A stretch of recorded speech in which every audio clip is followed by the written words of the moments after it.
কালু, ফটিক আর পরাণ তিনজন জেলে বন্দি। কালু ফটিককে বলছে, তুই তো আমাদের তিনজনের থেকে বেশি চালাক, তুই কিভাবে জেলে আসলি? আমি তো তোর পাশের গ্রামেই থাকি, আমি তোর কথা বহুত শুনেছি। বড় বাড়ির থেকে চুরি হওয়ার পরে তোর তো বিরাট নাম। আরে ভাই বলিস না, তোকে কি বলবো আর। যেদিন আমি চুরি করতে বেরালাম সেদিন ভীষণ গরম ছিল। সব চুরি টুরি করার পর ঘরের মধ্যে এসির হাওয়া খাচ্ছিলাম। হাওয়া খেতে খেতে ওখানেই ঘুমিয়ে পড়েছি। সকালে উঠে দেখলাম যে পুলিশ সামনে দাঁড়িয়ে আছে। তারপর থেকে আমি এখানে। তুই কি করে এখানে এলি? আমার কথা বলিস না রে ভাই, কপাল খারাপ হলে যা হয়। রাতে একটি বাড়ি থেকে 3টে ফোন চুরি করেছি। পরদিন গিয়েছি চোরাবাজারে সেগুলো বিক্রি করতে। কপাল এমন, যাদের ফোন তাদের কাছে গিয়েই পড়েছি।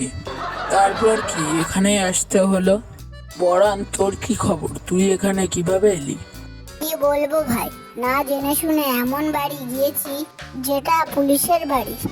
তারপর যা হওয়া তাই হলো, এখানে আসতে হলো। কাল তোমাদের সবাইকে বাইরের জেলে নিয়ে যাওয়া হবে। আমাদের মধ্যে অনেকের ফাঁসিও হয়ে যেতে পারে। আমাদেরকে বলা হয়েছে তোমরা যা খেতে চাও তাই দিতে। আর বলে ফেলো কে কি খাবে। আমি অনেক দিন ধরে চিকেন খাই না, তাই আমি চিকেন রোস্ট খাবো। এবার তুই কি খাবি বল আগে। তার জন্য বেশি কিছু না, 2টো গোটা চিকেন রোস্ট আনলেই হবে। ওদের দুজন আর হয়ে গেল, এবার তুই বল কি খাবি। আমার ন্যাংরাম খেতে খুব ভাল লাগে, আমার এক ঝুড়ি ন্যাংরাম দিলেই হবে। তোর জন্য এখন আমি আম কোথা থেকে পাবো? এখন আমের সিজন না, 7-8 মাস পরে আম পাওয়া যাবে।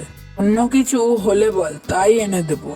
আমার কোনো তাড়া নেই, 7-8 মাস লাগলেও কিছু হবে না। আমি ন্যাংরামই খাবো।